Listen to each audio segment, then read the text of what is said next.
السلام علیکم friend, Islamic story کے نام سے ہم ہیں آپ کے فرینڈ فیضان۔ سب سے پہلے اگر آپ اس چینل پر نئے ہیں تو چینل کو سبسکرائب کریں، ویڈیو کو لائک کریں اور شیئر کریں۔ آج ہم آپ کو سنانے جا رہے ہیں حضور اکرم صلی اللہ علیہ وسلم کے طائف کے سفر کا قصہ۔ بسم اللہ الرحمن الرحیم، چلیے شروع کرتے ہیں۔ نبوت مل جانے کے بعد 9 برس تک نبی اکرم صلی اللہ علیہ وسلم مکہ مکرمہ میں تبلیغ فرماتے رہے اور قوم کی ہدایت اور اصلاح کی کوشش فرماتے رہے، لیکن تھوڑی سی جماعت کے سوا جو مسلمان ہو گئی تھی اور تھوڑے سے ایسے لوگوں کے علاوہ جو باوجود مسلمان نہ ہونے کے آپ کی مدد کرتے تھے، اکثر کفار مکہ آپ صلی اللہ علیہ وسلم کو اور آپ کے صحابہ کو ہر طرح کی تکلیفیں پہنچاتے تھے، مذاق اڑاتے تھے اور جو ہو سکتا تھا اس سے درگزر کرتے تھے۔ حضور کے چچا ابو طالب بھی انہی نیک دل لوگوں میں تھے جو باوجود مسلمان نہ ہونے کے حضور کی ہر قسم کی مدد فرماتے تھے۔ 10ویں سال میں جب ابو طالب کا بھی انتقال ہو گیا تو کافروں کو اور بھی ہر طرح کھلے مہار اسلام سے روکنے اور مسلمانوں کو تکلیف پہنچانے کا موقع ملا۔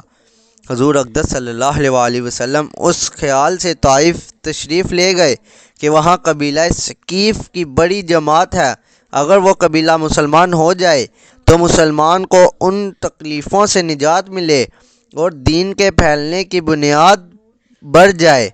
وہاں پہنچ کر قبیلہ کے 3 سرداروں سے جو بڑے درجے کے سمجھے جاتے تھے گفتگو فرمائی اور اللہ کے دین کی طرف بلایا اور اللہ کے سوا اور اللہ کے رسول کی یعنی اپنی مدد کی طرف متوجہ کیا، مگر ان لوگوں نے بجائے اس کے کہ دین کی بات کو قبول کرتے یا کم سے کم عرب کی مشہور مہمان نوازی کے لحاظ سے ایک نودار مہمان کی خاطر مدارت کرتے، صاف جواب دے دیا اور نہایت بے رخی اور بد اخلاقی سے پیش آئے۔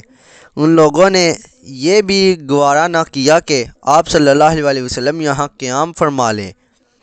جن لوگوں کو سردار سمجھ کر بات کی تھی کہ وہ شریف ہوں گے اور مہذب گفتگو کریں گے، ان میں سے ایک شخص بولا کہ اوہو، آپ ہی کو اللہ نے نبی بنا کر بھیجا ہے۔ دوسرا بولا کہ اللہ کو تمہارے سوا کوئی اور ملتا ہی نہیں تھا جس کو رسول بنا کر بھیجتے۔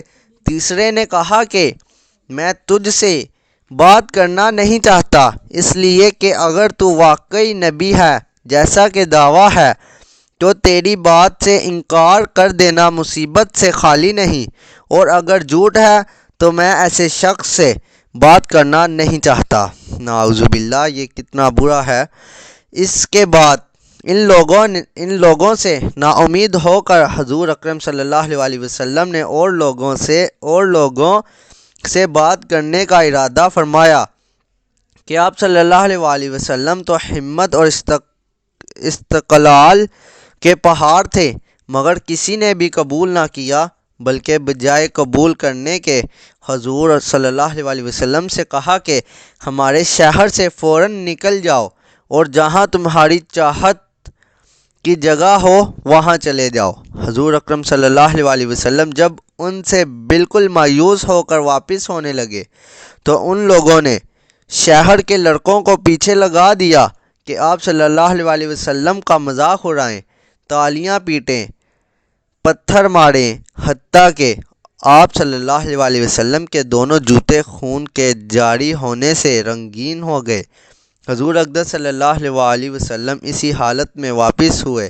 جب راستہ میں ایک جگہ ان شریروں سے اطمینان ہوا تو حضور صلی اللہ علیہ وسلم نے یہ دعا مانگی: اے اللہ، تجھی سے شکایت کرتا ہوں، میں اپنی کمزوری اور بے بسی کی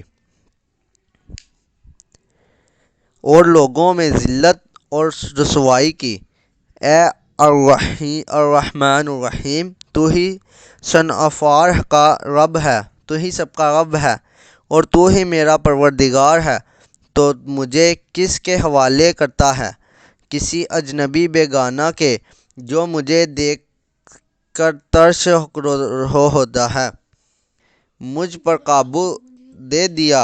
اے اللہ، اگر تو مجھ سے ناراض نہیں ہے تو مجھے کسی کی بھی پرواہ نہیں ہے، تیری حفاظت مجھے کافی ہے۔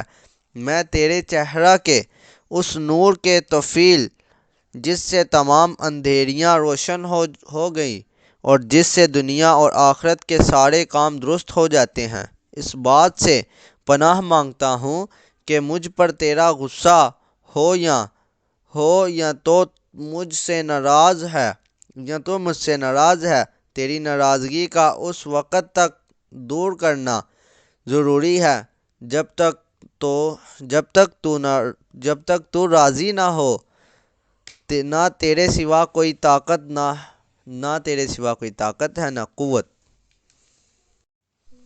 اور اسی طرح دوسری جگہ فرمایا، اللہ تعالیٰ نے آپ صلی اللہ علیہ وسلم کے پاس حضرت جبرائیل علیہ السلام کو بھیجا۔